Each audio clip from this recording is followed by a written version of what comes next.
ya, waktu udah mulai dari Baik sekarang. ya. Jadi begini, tadi saya sudah sebutkan bukunya, berikut penulisnya, dan judulnya. Ada 3 buku saya sebutkan. Rekonstruksi Sejarah Al-Quran, karya Taufik Adnan Amal. Bahkan halamannya pun saya sebutkan. Bahkan kata pengantar dari Profesor Dr. M. Qurai Shihab, yang tentunya jauh lebih pintar dari Rifa. Kemudian buku tentang polemik kitab suci, ya, tafsir reformasi atas kritik Al-Quran terhadap agama lain, Munim Siri. Kemudian buku dari Taufik Adnan atau Muhammad Kalafullah, Al-Quran bukan kitab sejarah. Ya, saya ulangi, Al-Quran bukan kitab sejarah. Oke? Nah, tadi nggak nyambung ya. Saya mengkritisi tentang Mushaf tadi, Mushaf Ibn Mas'ud, tapi yang dia jelaskan itu, yang dia counter justru mengenai Ibn Mas'ud itu dipaksa atau tidak. Substansinya itu di dalam Ibn Mas'ud itu, Mushafnya itu tidak ada Al-Fatihah dan beberapa surah pendek lain. Itu kemana? Atau seperti yang ada di hadis itu, yang hilang dimakan apa tuh? Atau apa? Jelaskan, saya bertanya. Rayap atau kambing tuh, saya nggak lupa ya dimakan apa. Nah, kemudian mengenai Alkitab ya, saya hobi sekali menjelaskan Alkitab nih. Saya nggak tega juga tadi mau nanya ke kamu jawabnya ngalor ngidul, Rifa. Ya, jadi Alkitab itu sudah saya ulangi jelaskan dari tadi, saya ulangi lagi. Alkitab itu bukan kitab yang dibuat oleh Allah Bapa di surga sana dengan suatu pena atau dinamai Lauh Mahfuz, bukan. Terus gedebuk turun ke bumi, nggak ada. Ditenteng-tenteng sama malaikat, nggak ada. Nih kitab, sebarkan agama, nggak ada seperti itu. Kalau aku bertanya ke Yahudi seperti itu pun, diketawain. Nggak ada, orang Yahudi juga nggak percaya kitab itu dibuat oleh Allah, begitu oleh Allah, nggak ada. Jadi kitab suci kekristenan itu kumpulan dari tulisan-tulisan orang yang kami sebut dengan orang-orang kudus sebagai saksi pewahyuan Allah. Bahkan seperti Musa sedang tidak berusaha membuat satu dogma, ini agama, kan sering tuh begitu. Adam pun katanya punya agama. Enggak, Musa menulis kitab itu untuk internal bangsa Israel saat itu. Menceritakan proses kejadian, pewahyuan Allah kepada Nuh, apa yang Nuh lakukan untuk bangsanya saat itu, umatnya saat itu. Kemudian kepada Abraham, Ishak dan Yakub, dan kitab para nabi dan sebagainya. Itu berproses, mereka sedang tidak membuat suatu dogma, apalagi agama. Ya, dan tidak ada seorang pun nabi yang ketika menerima wahyu itu lari ketakutan tunggang langgang. Katanya rahasia. Katanya rahasia. Kok lari tunggang langgang? Kemudian minta konfirmasi dari, saya nggak tega ngomongnya, dari orang lain yang bukan nabi. Dan kemudian, bener nggak? Ini saya sedang melihat duduk di pangkuanku. Ayo buktikan kalau yang kamu lihat itu bukan malaikat. Loh, malaikat atau Allahmu? Ini yang benar yang mana? Jadi kan kalau menggunakan standarmu seperti itu tadi repot. Dan Anda belum menjawab mengapa disebutnya Al-Quran yang artinya bacaan, bukan Al-Hafal. 1 menit Yang artinya terakhir. hafalan. Kalau ntar dulu, tadi waktu saya lebih pendek dari Riva ini ya. Sebentar gini. Kemudian ya, di dalam saya bisa buktikan di dalam Quranmu itu, nabimu itu bisa baca. Saya bisa buktikan. Tapi kau jangan lari. Ya, nanti kalau waktu saya ditambahin saya akan jelaskan Alkitab. Tadi singkat saja. Renungan siang untuk Uni Riva oleh Peter. Terima kasih, silakan. Oke, terima kasih atas bualan Justin yang tidak ada data ya. Baca-baca data Quraisy Shihab, baca Munir ya. Masalahnya apa? Lihat dong saya. Kalau saya itu bawa masalah, bawa data di sini ini saya bawa masalah nih ya. Oke, sebentar. Waktu jangan dijalankan ya. Nggak, Bawa masih ada 1 menit. masalah. Masih Oke. ada 1 menit dari ini. Lanjut. Nih kita ini ya, kita buka di sini data di sini ya. Oh ya, by the way kata Justin, kata Edo, kamu bilang Tuhanmu nggak apa namanya Tuhan? Ini apa nih ya, Rum? Apa ya, Rum nih? Berisik nak, bikin main game. Bunyi gamenya ini loh berisik. Sorry ya. Sabar ya, Jadi Ada ketika kita bicara internal. tentang kata si Justin atau si Edo bilang bahwasanya Tuhan dia, oh Tuhan nulisin kitab di tenteng malaikat. Loh, bukannya Tuhannya Bani Israel begitu? Lu nggak tahu ya Tuhannya Bani Israel menuliskan di luh batu pakai jari jemarinya sendiri. Kok Lu nggak tahu sama pakai pena jadinya apa? Ya, menyamakan? loh, ini membantah apa yang lu berarti lu jedor hari ini gitu loh. Lu blunder gitu loh. Maling dong. Loh, kok teriak-teriak ini? Ini kok malu-maluin? Ini waktu Diam gua. dong, Justin. Jadi ada Bentar, Tuhan santri, yang santri, diimani santri, oleh diem, orang Yahudi, Santri oleh orang diem, Yahudi sama orang Kristen bilang Tuhan menenteng-nenteng malaikat. Lu pikir itu malaikat ngelemparin ke mukanya Musa loh batu? Hah? Atau Tuhan langsung lempar ke mukanya Musa itu loh batu yang ditulis oleh jemari-jemari manisnya Tuhan? Hah? Itu ditulis sama Tuhan loh. 10 loh batu itu yang nggak tahu kemana sekarang. Kita bahas ini apokrifa Moame tadi ya, ame-ame tadi. Kata apokrifa berarti tersembunyi, Dok. Tersembunyi, Dok. Ada yang disembunyiin, Dok. Dari mana lu tahu kalau yang disembunyiin ini semuanya adalah bidat dan kebohongan? Siapa otoritas tertinggi yang menentukan bahwa yang disembunyikan itu semuanya adalah dusta? Lu tahu nggak? Bahkan Ilen Pagel di dalam bukunya Beyond Belief menuliskan dia percaya bahwa kitab Thomas itu kitab yang benar diganti sama bapak-bapak gereja sama kitab Yohanes. Nah, lo jedor lo kan kalau gua bahas sarjana yang lulusan Harvard juga. Nah, sekarang ini ketika digunakan untuk kumpulan tulisan-tulisan Yahudi di masa intertestamental, kata tersebut mempunyai dua konotasi. Kitab yang disembunyikan, ya. Kemudian kitab-kitab ini banyak banget, boy. Banyak, boy. Kita baca nih, mana ini nih. Berikut adalah nama-nama kitab apokrifa. 1, 2, 3, 15. Ini baru PL loh ya. Nih, banyak banget.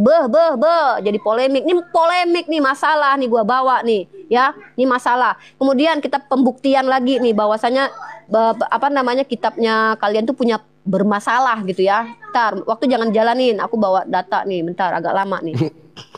Aman Bu, lanjut. Iya, bentar. Pantesan waktunya lama ya. Ya dong, kalau gue buat data bukan ludah. Bentar, mana ya? Ini. Duh, mana dia nih? Terus di mana rahasianya? Katanya Wahyu itu rahasia. Bentar dulu Om Justin, ini masih waktunya. Oke, kita jawab ya. Wahyu yang dimaksud rahasia itu, ya kita jawab ya.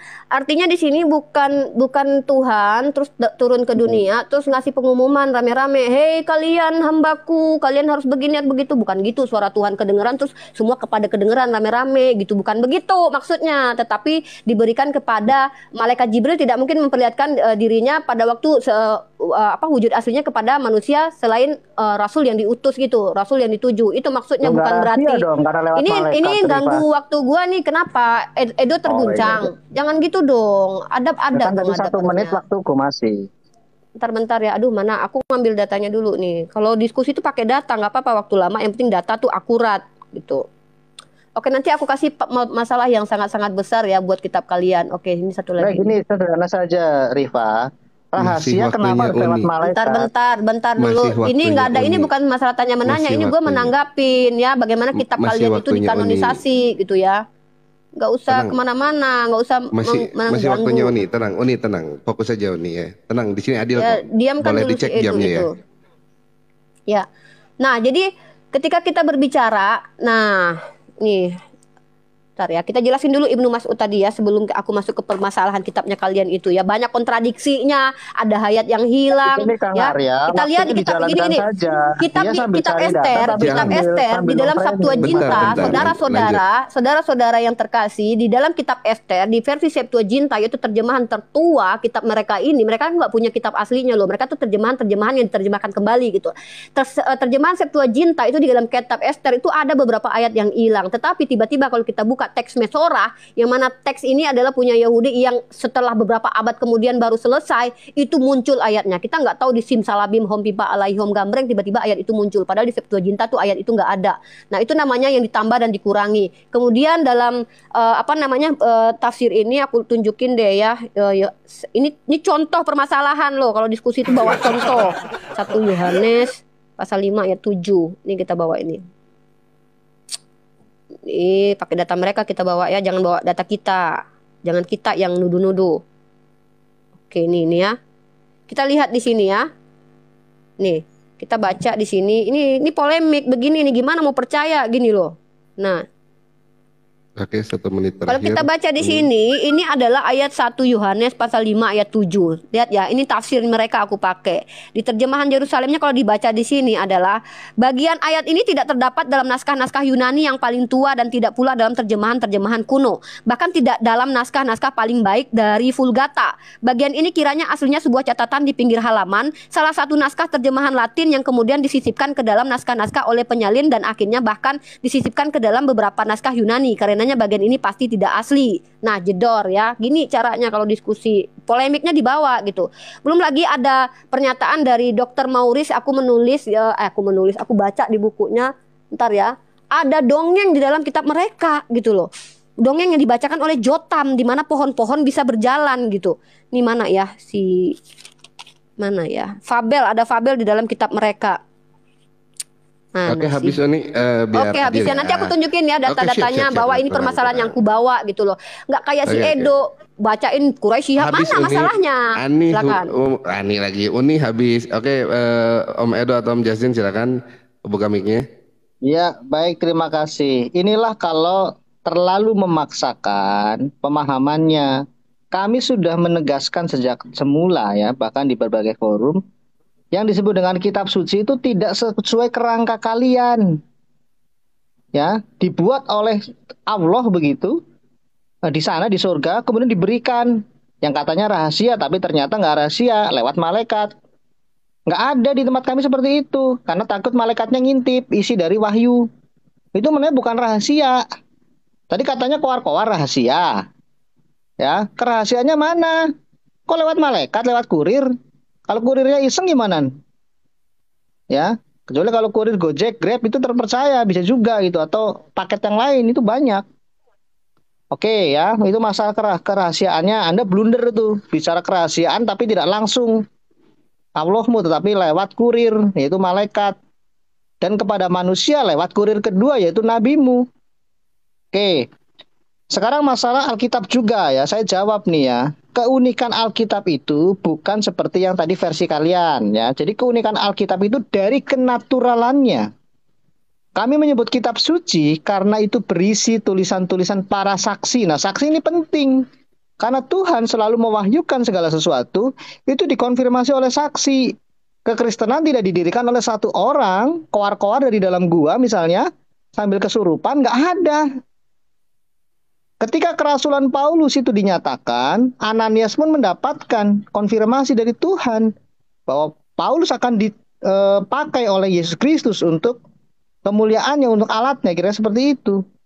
Nah, terkait tadi ya, dia sempat menunjukkan literatur-literatur Kristen. Kami tidak ada yang tolak, hanya saja kau ini seperti Valen TikTok saja, yang suka comot-comot data dari Wikipedia dan sarapan pagi, kau tidak membaca utuh. Di situ tidak semuanya komentar dari Tawahyu, ada juga yang mendebat dan sebagainya.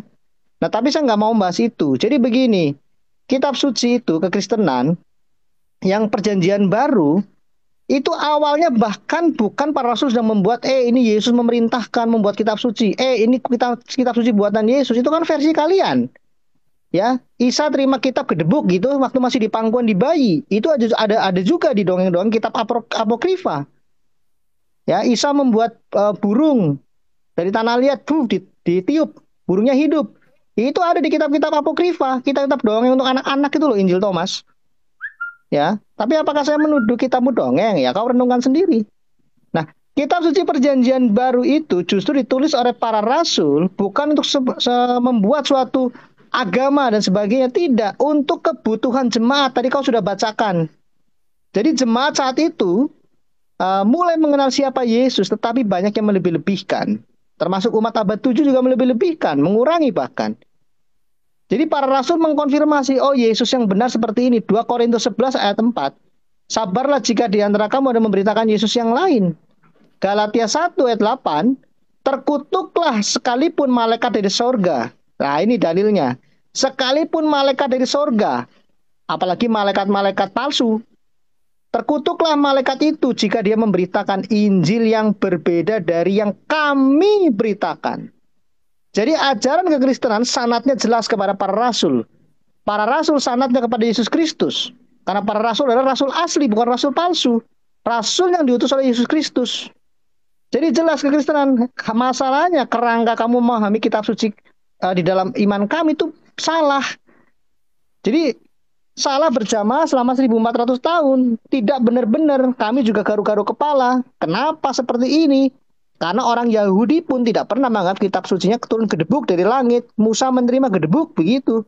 Ya kalau gedebuknya itu langsung dari Tuhan. Kalau lewat perantara, ya kalau perantaranya benar. Kata si rantai perak tadi. Kalau perantaranya palsu. Malaikatnya malaikat palsu. Ternyata iblis yang menyerupai malaikat terang. Nah, saya membawa data dari internal kekristenan ya, karya Josh McDowell ya, Apologetika volume 1. Jadi Alkitab itu sirkulasinya tuh unik ya. Dari tahun 1800 saja sudah lebih dari sudah miliaran lembar, miliaran cetakan, kira-kira seperti itu, dan dibacakan. Dan selama berabad-abad salinan ini diteruskan oleh berbagai orang dan tidak ada yang mengatakan salinan dia itu palsu. Kalau ada perbedaan, seperti tadi di 1 Yohanes 5 ayat 7, bagaimana cara mengkonfirmasi bahwa itu ada nas itu di dalam teks aslinya atau kodeks asli